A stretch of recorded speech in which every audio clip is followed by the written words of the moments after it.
নমস্কাৰ আপোনালোক সকলোকে পুনৰবাৰ আপোন নিউজৰ অন্য এটা ভিডিঅ'লৈ স্বাগতম জনাইছো 1 মাৰ্চ অৰ্থাৎ অহা কালিৰে পৰা আপোনালোক সকলোৰে কাৰণে বহু কেইটা নিয়ম সলনি হ'ব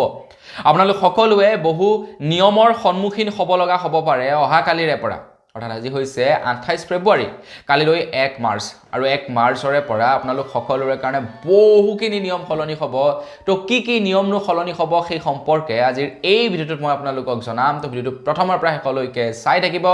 মই শ্ৰীপাঞ্জি গগৈ আপোনালোকে চাই আছে আপোন নিউজ আহক আৰম্ভ কৰোঁ আজিৰ ভিডিঅ' আগাইছো প্ৰথমটো সলনি হ'ব লগা নিয়মৰ ফালে খবৰ লাই পৰিছে যে ৰেল যাত্ৰীসকলৰ বাবে 1 তাৰিখৰ পৰা অৰ্থাৎ 1 মাৰ্চৰ পৰা কিছু নিয়ম সালসলনি হ'ব সেই সম্পৰ্কে আপোনালোকক জনাম তাৰ লগতে ৰন্ধন গেছৰ দামত পৰিৱৰ্তন আহিব বুলি খবৰ ওলাই পৰিছে এতিয়া কিমান দাম বাঢ়িব কমিব সেই সম্পৰ্কে আজি এটো আপোনালোকক ক'ব পৰা নাযাব কিন্তু কালিৰে পৰা আপোনালোকে গম পাব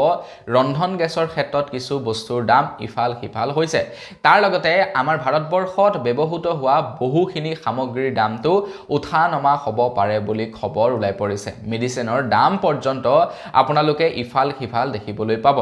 এপ্ৰিল মাহৰ পৰাটো পুৰা বহুত চেঞ্জেস আহিব কিন্তু মাৰ্চ মাহতো বহুখিনি বস্তুৰ দাম হাল সলনি হ'ব বুলি জনাইছে তো আপোনালোকে ব্যৱহাৰ কৰি থকা প্ৰায়খিনি বস্তু একেবাৰে সিগাৰেটৰ পৰা আৰম্ভ কৰি ঘৰত ব্যৱহাৰ কৰা মিঠাতেল কণৰ পৰ্যন্ত দামত আপোনালোকে ডিফাৰেন্ট দেখিবলৈ পাব বৰ্তমান সময়ত বাৰু আপোনালোকে কোনটো বস্তু কিমান দামত ক্ৰয় কৰি আছে কমেন্ট সেকশনতে জনাওকচোন যিসকলে শিখৰ সিগনেচাৰ সিগাৰেট এইবিলাক খায় তেওঁলোকেতো অত্যাধিক দাম ভৰি এই বস্তুবিলাক খাই আছে বাকি বস্তুবিলাক বাৰু এমআৰপিতকে বেছি ওপৰলৈ যোৱা নাই মিঠাতেল আপোনাৰ এমআৰপি তলতে পাই আছে চেনি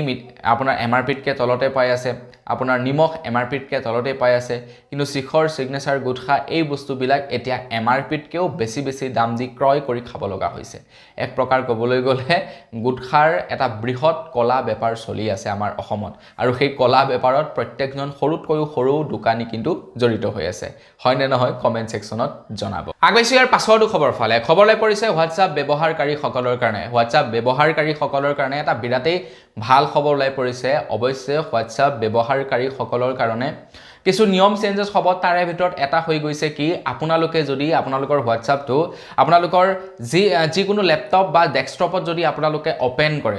কৰাৰ 6 ঘণ্টাৰ পাছত অটোমেটিক্যালি লগ আউট হৈ যাব বুলি জনাইছে ধৰি লওক কোনো এজন ব্যক্তিয়ে কিবা চতুৰামি ভাবে আপোনাৰ হোৱাটছআপটো চাই থাকিম বুলি তেখেতৰ মোবাইলত লগ ইন কৰি ললে কিন্তু তেখেতে বেছি দেৰি চলাব নোৱাৰিব মাত্ৰ 6 ঘণ্টাহে আপোনাৰ হোৱাটছআপটো চলাব পাৰিব 6 ঘণ্টাৰ পাছত অটোমেটিক্যালি লগ আউট হৈ যাব তেখেতৰ ডেস্কটপটোৰ পৰা বা তেখেতৰ ল্যাপটপটোৰ পৰা অটোমেটিক্যালি ডিএক্টিভ হৈ যাব বুলি জনাইছে মানে অটোমেটিক্যালি লগ আউট হৈ যাব